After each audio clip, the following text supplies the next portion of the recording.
Essa é a apresentação do trabalho intitulado Experiência Sensível de Pesquisa, um antídoto contra as anti-experiências na pós-graduação.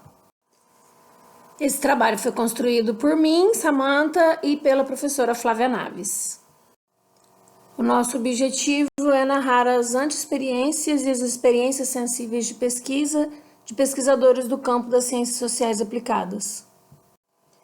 A experiência sensível de pesquisa foi um conceito construído por nós a partir dos conceitos de experiência e anti-experiência do Jorge La Rosa Bondia e de condição sensível da Claudine Arush. As informações foram produzidas a partir de relatos autoetnográficos e entrevistas compreensivas com 8 pesquisadores, e a análise foi dividida em 2 categorias: anti-experiências de pesquisa e experiências sensíveis de pesquisa.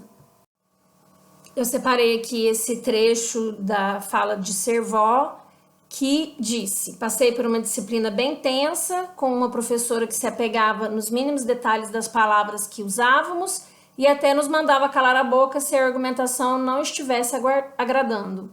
E, infelizmente, a gente sabe que essa hostilidade em sala de aula não é exclusiva da experiência do Servó. O Severo vai nos falar sobre orientação. Então, ele diz: algumas palavras que eram usadas no processo de orientação, na verdade, eram bem violentas, que eu não concordo, ainda mais sendo de uma linha crítica, que dizem que respeitam a diversidade, e aí chegam em reuniões, começam algumas palavras violentas, agressivas. Eu entendo o perfil dele, eu entendo que algumas vezes pode soar como brincadeira, mas eu não concordo. E essa também não é uma situação exclusiva do Severo, porque muitas vezes o processo de orientação, ele usa da brincadeira e da ironia para fazer deboche, o que mais afasta o estudante do processo de aprendizagem do que traz ele para o processo de reflexão. E para encerrar as anti-experiências, apesar dos muitos relatos que eu tive, eu trouxe a fala da Carmelita, que passou por uma experiência muito violenta de orientação, e eu separei esse trecho. Ela disse: eu acredito que o despreparo da orientação no aspecto empatia no doutorado, ele pesa muito mais que o próprio conteúdo. Para você ter uma ideia do meu nível de estresse, quando acabou a minha defesa, que deram o veredito final, eu agradeci a banca, mas eu não comemorei. O desgaste foi tão grande que perdeu o sentido. Não tem mais sentido para mim. Perdeu a essência, perdeu a doçura. A violência que a Carmelita sofreu, o abandono, fez com que ela só quisesse encerrar, ela não conseguisse nem celebrar aquela conquista. E o que ela está dizendo aqui é que ela precisava menos de uma orientação técnica, ou conteudista, e muito mais do apoio afetivo e emocional naquele momento para ela finalizar. Enfim, ela perdeu a doçura dessa experiência. E para abrir as experiências sensíveis de pesquisa, eu queria apresentar uma experiência sensível de orientação que o Sutério nos contou. Ele disse: ela não foi uma orientadora controladora, ela me deu essa oportunidade de errar, me deu estímulo para tentar, Então, mesmo com as deficiências que eu tinha ou que eu não entendia, eu pude fazer do meu jeito por causa disso. Ela foi me dando espaço para eu encontrar os meus espaços dentro do espaço que era o dela. E aqui o Sutério traz a questão do erro, porque no processo de construção ele não é um processo linear, a gente vai errar e é errando que a gente vai avançando na pesquisa. Ele fala sobre a autonomia, sobre ela estimular a tentativa, compreendendo que é um processo, e ele fala também de construir a sua trajetória dentro da trajetória dela, ou seja, ela possibilitou a partir da experiência dela que ele criasse o próprio caminho. O Tobias, que teve uma experiência muito sofrida, mas nesse sentido teve a sorte de ter um orientador que apoiou ele nesse processo, ele diz: o orientador que assumiu o meu processo, ele me guiou pelo braço, ele foi muito parceiro em todo o processo, ele foi me orientando, me mostrando, exemplificando, porque ele sabia das minhas limitações. Então não é um beabá, é você prestar atenção nas peculiaridades de cada orientando e perceber: com esse aqui eu preciso de um tratamento mais pormenorizado. E o que eu quis trazer em especial com o que o Tobias falou é porque não existe um modelo de orientação. Obviamente, o orientador tem a sua forma, mas as pessoas são diferentes. A gente pode ter um orientando onde ele tenha um pouco mais de autonomia e segurança, mas outros vêm com mais inseguranças, como disse a Carmelita, a gente vem com dores, e o processo do doutorado, do mestrado, ele pode intensificar essas dores, né, essas inseguranças. Então não é um beabá. Para alguns, de repente, a gente pode deixar mais solto para que ele flua. Outros precisam de um braço, de um acompanhamento mais pormenorizado, porque as pessoas são diferentes, não é uma esteira de produção de pesquisador. Eu trouxe o trecho da Salu para mostrar que, apesar dos grupos de pesquisa, a gente está se relacionando com as pessoas em muitos espaços, também em espaços informais. Então ela diz: eu participava de um grupo de pesquisa que foi a possibilidade de não me sentir sozinha, porque a gente interagia o tempo inteiro. A gente tomava café num shopping próximo e cada um falava das suas dificuldades. E muitas vezes eram temas bem diferentes. Mas eu percebi que eu falando, eu mesma me ajudava. Você acredita que eu passei inclusive a gravar essas conversas? Porque foi quando eu percebi que eu tinha os melhores insights, quando eu falava com os colegas. Eles não eram da minha temática, mas estavam vivendo o processo de doutorado. Então interagir com eles era fundamental.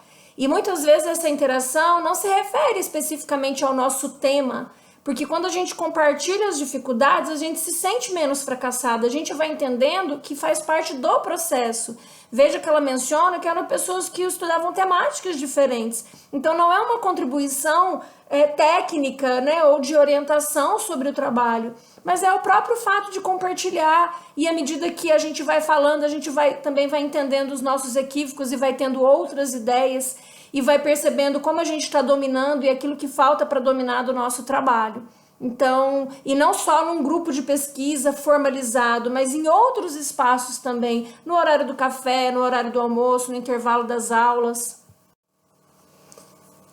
O trecho da Bibiana, ele vai mostrar pra gente que a experiência de pesquisa na pós-graduação, ela não se restringe à nossa pesquisa em si.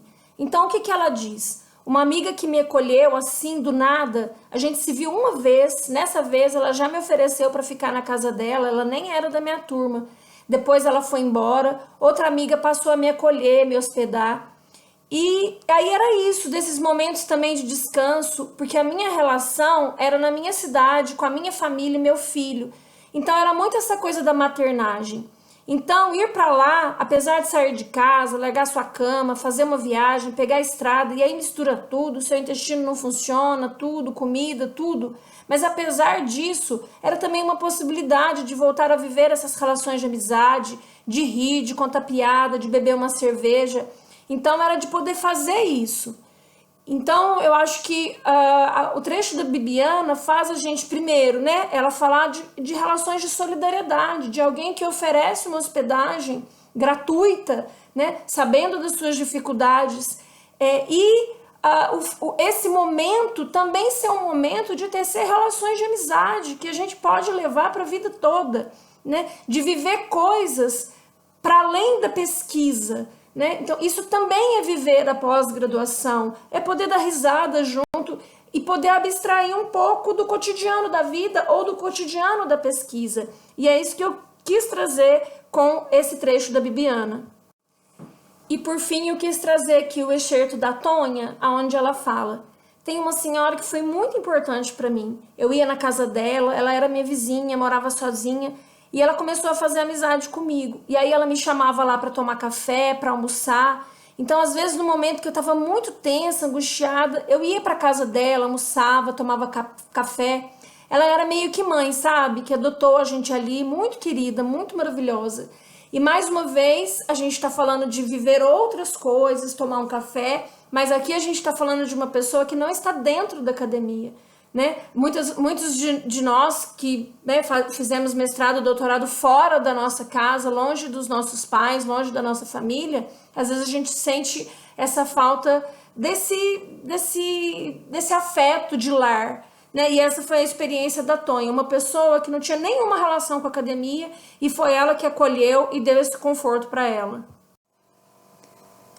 Como antídoto contra as anti-experiências, a gente sugere minimizar a oposição entre docente e discente estimular um ambiente mais colaborativo e menos competitivo, fomentar espaços de diálogo sobre a pós-graduação e, nesse sentido, falar sobre a pós, estimular encontros para além dos espaços formais, fortalecendo laços de amizade e companheirismo, garantir as condições materiais e sociais para o desenvolvimento da pesquisa, no sentido do acesso a recurso, a transparência e o diálogo sobre as exigências formais, estabelecer limites de orientação e distribuição de trabalho para os docentes, diminuindo as burocracias e estabelecendo metas possíveis, fortalecer as políticas afirmativas que mudam o perfil do discente e enfraquecem as estruturas conservadoras. A gente agradece a todas e todos que contribuíram com essa pesquisa.